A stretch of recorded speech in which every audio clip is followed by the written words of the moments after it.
Welcome to Slash Forward. In this episode, we're going to take the fuchsia-colored highway directly to hell with the 2018 avant-garde gore fest, Mandy. Let's get to it. The movie opens with credits over sweeping shots of trees, which sets a real chill tone and makes me feel like a mellow dude. But then we find this is actually part of a large-scale deforestation project, and there's nothing mellow about deforestation, my friends. We soon learn that someone unwisely gave Nick Cage a chainsaw, but it seems to be working out okay. They clock out and leave work for the day, giving the woodland animals their evening respite. Red arrives at his cozy mountain bungalow, greeted by the titular Mandy, his best girl, who's working on her art. They develop their relationship for us by staring longingly into each other's eyes and talking about the heavens. And then we see the heavens. This transitions into flame, which is part of a camping excursion. Mandy approaches the flames like a feral beast, making life in the woods look fricking awesome. But let us not forget that nature is also a cruel mistress. The next day, as Mandy takes her morning constitutional, she crosses paths briefly with the band of hippie weirdos, and they observe each other as they pass. We then transition to the cult leader, Jeremiah. He's feeling unwell and is giving his eldest advisor a hard time. She just doesn't understand the intricate complexities of being a man with blue balls. You see, despite the brevity of their encounter, he's found himself smitten with Mandy, and he requires her company.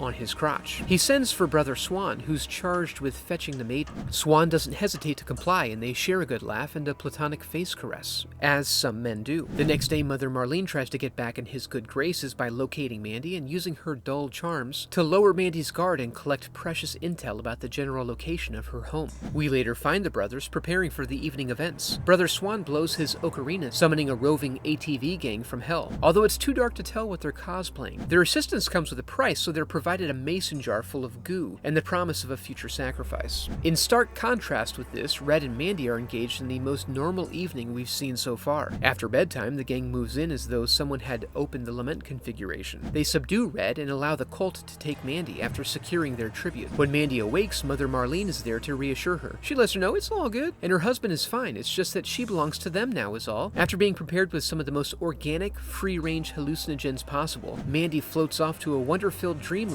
that's unfortunately occupied by these dickheads. Jeremiah presents himself and apologizes for the fuss. He explains that she silently called out to him and he's just following her command. His rundown of their operation is somewhat pretentious. Basically, it's a music-themed love cult. Jeremiah, the charismatic leader, was blessed with a vision in which he was granted authority to take whatever he wanted. So you see, it's been ordained. However, he makes the rookie mistake of putting himself in a vulnerable position, standing in front of her and his followers naked with his own music playing, allowing her to wither him to nothing through the power of laughter. As a consequence of this, we find them outside Red's house with Red bound to a tree. Jeremiah insists upon jealously belittling the love that Red and Mandy share. He attempts to demonstrate true love by compelling Lucy to play Russian roulette for him. Brother Swan then shows off another cool artifact which is used to inflict ceremonial pain. They then hoist up a bag of Mandy and light it on fire, removing Red's only tether to reality in a brutal and gruesome display of their ambivalence. When the excitement of the evening dies down, the group packs up their things and returns to their compound. Now on his own, Red begins working to free himself from his barbed wire restraints. He returns to his house in bewilderment, but the Cheddar Goblin knows what he must do and speaks the unspeakable into his soul. He starts in the bathroom, quickly processing his despair and then healing and preparing his battered body. He goes to his buddy's trailer to meet up with some old friends. He confides in Carruthers, which works in his favor, because he's able to share some rumors he's heard about a psycho biker gang roaming the mountains. The gang is comprised of the shells of what were once people, hollowed out and desiccated by the purest of LSD. Now ruined, they thrive on pain, lapping it up like thirsty dogs. Okay, bye, I guess. Just to be safe, Red forges a special weapon of vengeance that is usable in some way.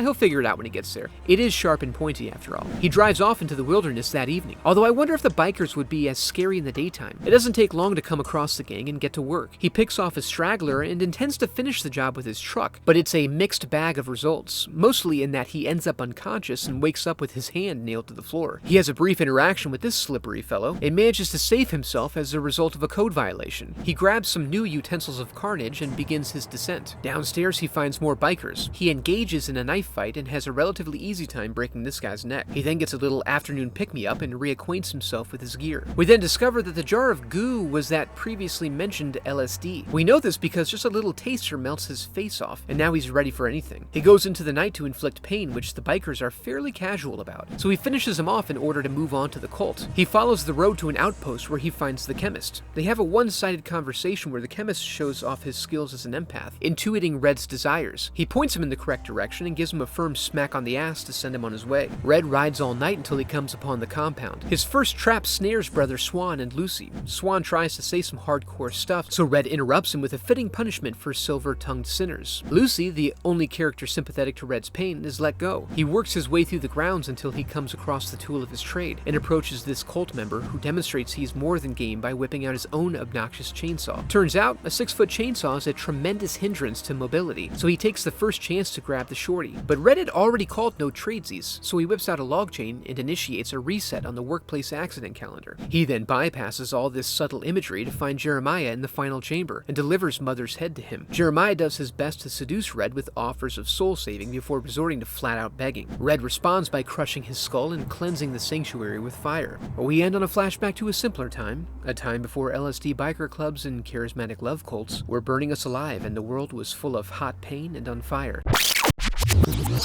And that was Mandy, a 2018 film that happened. If you enjoyed the video, I'd love for you to become a part of the channel by subscribing. Thanks for watching.